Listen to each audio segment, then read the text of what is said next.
একসময় শহর নগরের অলিগলিতে মানুষের যাতায়াতের সবচেয়ে সহজ বাহন ছিল প্যাডেল রিক্সা। বাংলা নাটক সিনেমায় রিক্সা এসেছে বারবার। প্রেম, আনন্দ, বিরহ বা বিশেষ দিনের ঘোরাঘুরিতে রিক্সা যেন নগর জীবনেরই অংশ। কষ্টে আছি, আপনারা স্কাই উঠতেছে না, বুঝছেন, প্যাসেঞ্জার উঠতেছে না, আমরা তো বেকার। তো এখন রিক্সা চলে না, বুঝছেন। আমাদের মনটা অনেক খারাপ। আমাদের মিস্ত্রির বেতন হলো 700 টাকা। আমাদের চলার অনেক কষ্ট। আগে চলতো আল্লাহর রহমতে ভালো, এখন চলে না, বিধায় আমাদের অনেক কষ্ট। এই রিক্সাই ছিল নিম্ন আয়ের অসংখ্য পরিবারের জীবিকার উৎস। কিন্তু আধুনিকতার ছোঁয়ায় আজ সেই প্যাডেল রিক্সা হারিয়ে যাচ্ছে ব্যাটারি চালিত অটোর দখলে। নিঃশব্দে বিলীন হচ্ছে এক সময়ের প্রাণচঞ্চল ঐতিহ্য, রেখে যাচ্ছে কেবল স্মৃতির শব্দ।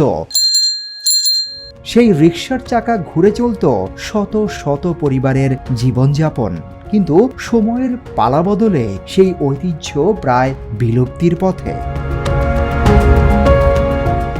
কিন্তু দেখা গেছে আধুনিকতার ছোঁয়ায় ও লাভজনক আয়ের আশায় শহরের প্রায় সব রিক্সা চালকেই এখন ঝুঁকছেন ব্যাটারি চালিত অটো রিক্সার দিকে। এখন রিক্সা অটো লেখা বন্ধ হয়ে গেছে, বুঝিনি, পাটা উন্ডালা বন্ধ হয়ে গেছে, বিভিন্ন কোম্পানি গাড়ি বাড়ে, আমাদের বাংলা রিক্সাগুলো চলে না। আমরা এখন সংসার চালাতে বিরাট কষ্ট হইতেছে। আগের মতন বাংলাদেশকে যেরকম রানিং আসছিল, ভালো চলতো, সবাই চলি ফিরি খাইতো, এরকমই চাওয়া যাতে বাংলাদেশ আগের মতন আবার চলে। বয়সের ভারে প্যাডেল ঘোরানো কঠিন হলেও অভ্যাস আর জীবিকার তাগিদে এখনো চালিয়ে যাচ্ছেন রিক্সা। মানুষ এখন আর প্যাডেলের রিক্সায় উঠতে চায় না, তাই বেশিরভাগ সময় অলস বসে থাকতে হয়। আগে দিনে 200 থেকে 300 টাকা আয় হতো, এখন সেটা 80 থেকে 100 টাকায় বা তার চেয়েও কমে নেমে এসেছে।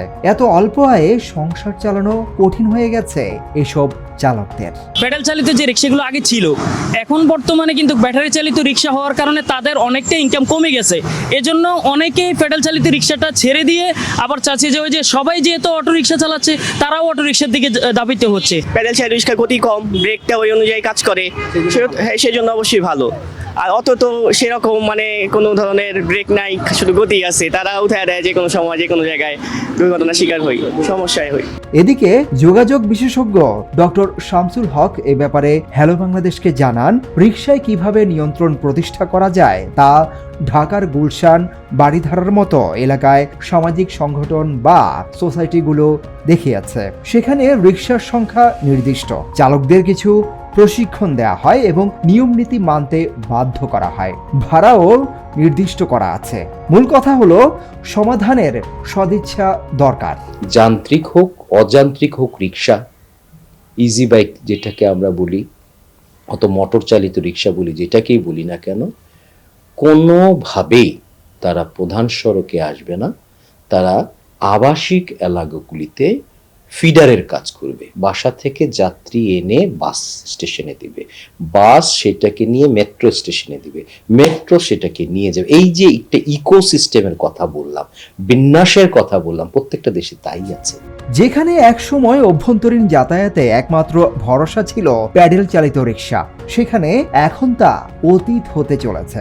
শহরে বর্তমানে হাতে গোনা অল্প সংখ্যক প্যাডেল রিক্সা দেখা যায়, যা চালকরাও অধিকাংশই বয়সে 40 ঊর্ধ্ব বা প্রবীণ। জানা গেছে এক সময় যে রিক্সাগুলো নির্মাণে ব্যস্ত ছিল 50টিরও বেশি কারখানা, যার মাসিক উৎপাদন ব্যয় প্রায় 2 কোটি টাকা। এখন সেগুলোও ধীরে ধীরে রূপ নিচ্ছে স্মৃতিতে।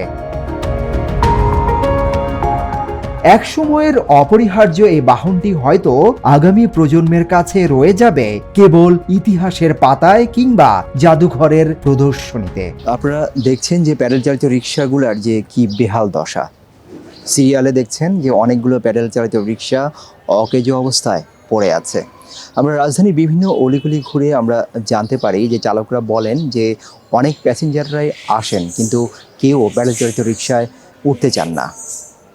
তা বলছেন, সরকার যদি এখনই এই বিষয়ে বাস্তব পদক্ষেপ না নেয় তাহলে চরম বিপদের সম্মুখীন হবে এই চালকরা। রাজধানীর বিভিন্ন অলিগলি ঘুরে সিদ্দিকুর রহমান রুমন, হ্যালো বাংলাদেশ, ঢাকা।